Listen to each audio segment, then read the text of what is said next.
কিছুক্ষণ পূর্বে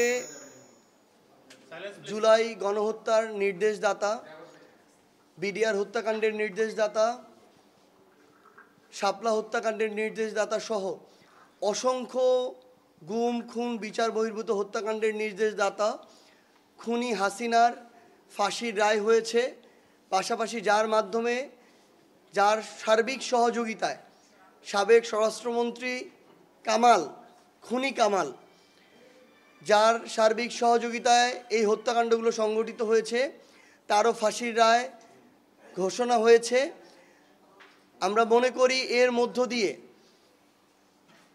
কিছুটা হলেও আমাদের শহীদেরা যারা ছিল, যারা তাদের জীবন হারিয়েছে এই দীর্ঘ সময়ে, তাদের আত্মার শান্তি পেয়েছে এবং ন্যায় বিচার প্রতিষ্ঠা হয়েছে।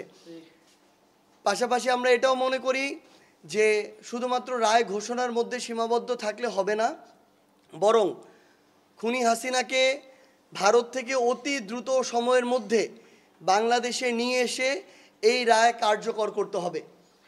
আমরা স্পষ্টভাবে বাংলাদেশের পক্ষ থেকে, বাংলাদেশের মানুষের পক্ষ থেকে ভারতকে বলতে চাই যে হাজারের অধিক হত্যাকাণ্ডের নির্দেশদাতা এবং মৃত্যু দণ্ডপ্রাপ্ত আসামি আপনারা যদি বাংলাদেশে ফিরিয়ে দিয়ে সহযোগিতা করেন, তবেই বাংলাদেশের সাথে আপনাদের যে সম্পর্ক, সেই সম্পর্ক ধীরে ধীরে স্বাভাবিক হয়ে উঠবে। কিন্তু শেখ হাসিনাকে বাংলাদেশে ফিরিয়ে না দিয়ে বাংলাদেশের সাথে, বাংলাদেশের মানুষের সাথে ভারতের সম্পর্ক কখনোই স্বাভাবিক হবে না। পাশাপাশি আমরা দল হিসেবেও আওয়ামী লীগের বিচার নিশ্চিত করার দাবি করছি, কারণ এই হত্যাযজ্ঞ আওয়ামী লীগ যেমন শেখ হাসিনার সামনে থেকে নেতৃত্ব দিয়ে ঘটিয়েছে, এবং দল হিসেবে আওয়ামী লীগের সার্বিক সহযোগিতায় এই হত্যাকাণ্ড ঘটেছে। সেই জায়গায় দল হিসেবে আওয়ামী লীগের বিচার নিশ্চিত করতে হবে। তাছাড়াও খুনি হাসিনা এবং তার এই পুরো ফ্যাসিস্ট সিস্টেম যতগুলো গুম খুন বিচার বহির্ভূত হত্যাকাণ্ড ঘটিয়েছে, গণহত্যা ঘটিয়েছে, এর তুলনায় আসলে এই শাস্তি কিছুই না। কিন্তু তারপরও যদি এই শাস্তি তাকে বাংলাদেশে এনে অতি দ্রুত সময়ের মধ্যে নির্বাচনের পূর্বে কার্যকর করা যায়, তাহলে এই জুলাই অভ্যুত্থান পরবর্তী বাংলাদেশের মানুষ তারা একটা আত্মিক প্রশান্তি নিয়ে আগামীর গণতান্ত্রিক উত্তরণের পথে নির্বাচনে অংশগ্রহণ করতে পারবে। তাই আমরা প্রত্যাশা করব যে আগামী নির্বাচনের পূর্বে যেন শেখ হাসিনাকে যে কোনো উপায়ে বাংলাদেশে এনে এই মৃত্যুদণ্ডাদেশ যে রায়, সে রায়টি কার্যকর করা হয়।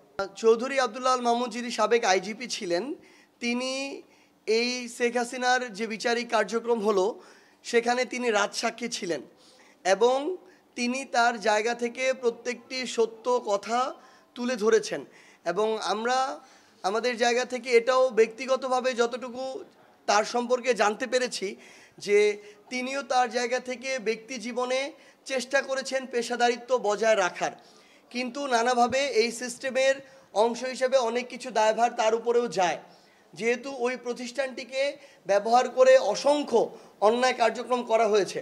কিন্তু তিনি যেহেতু রাজসাক্ষী দিয়ে এই বিচারিক কার্যক্রমকে ত্বরান্বিত করতে সহযোগিতা করেছেন, আমরা তার যে শাস্তির বিষয়ে, এই শাস্তির বিষয়ে আমরা মনে করি যে এটি উপযুক্ত। আমাদের যারা এই জুলাইয়ের যারা আমাদের শহীদ রয়েছেন, আমাদের যারা এই অভ্যুত্থানে আহত যোদ্ধা রয়েছেন, অঙ্গ হারানো যোদ্ধা রয়েছেন, তাদের সহ আমরা আহ্বান করব যে বিগত 16 বছরের এই ফ্যাসিস্ট আমলে যারাই শাপলা হত্যাকাণ্ড, মোদি বিরোধী আন্দোলনের যে হত্যাকাণ্ড, এরপরে আমাদের বিডিআর যে হত্যাকাণ্ড সহ আয়নাঘরের বিচার বহির্ভূত হত্যাকাণ্ড সহ সকল গুম খুন বিচার বহির্ভূত হত্যাকাণ্ডে যারা জীবন হারিয়েছেন, ক্ষতিগ্রস্ত হয়েছেন, আমরা অনুরোধ করব তাদের সবাইকে যেন পুনর্বাসনের ব্যবস্থা করা হয়, তাদের পরিবারের যে নিরাপত্তা সেটার যেন ব্যবস্থা করা হয়, এবং তাদের প্রয়োজনীয় চিকিৎসা থেকে শুরু করে আমাদের জুলাইয়ের যারা আহত যোদ্ধা রয়েছেন তাদের পুনর্বাসনের জন্য উপযুক্ত ব্যবস্থা করা হয়। কারণ এমন অনেক জুলাইয়ের আহত যোদ্ধা, শহীদ পরিবার রয়েছেন যারা এখন ঠিকমতো চলতে পারছেন না, এবং তারা পরিবারের ধীরে ধীরে বোঝা হয়ে উঠছেন। সো তাদের দায়িত্ব রাষ্ট্রের এবং সরকারের নিতে হবে। কারণ আমরা মনে করি জাতির ক্রান্তি লগ্নে তারাই জাতির সূর্য সন্তান হিসেবে এই জাতিকে সামনে থেকে নেতৃত্ব দিয়েছেন, তারা নিজের বুকে বুলেট নিয়েছেন, তাদের দায়িত্ব এখন রাষ্ট্রের এবং সরকারের।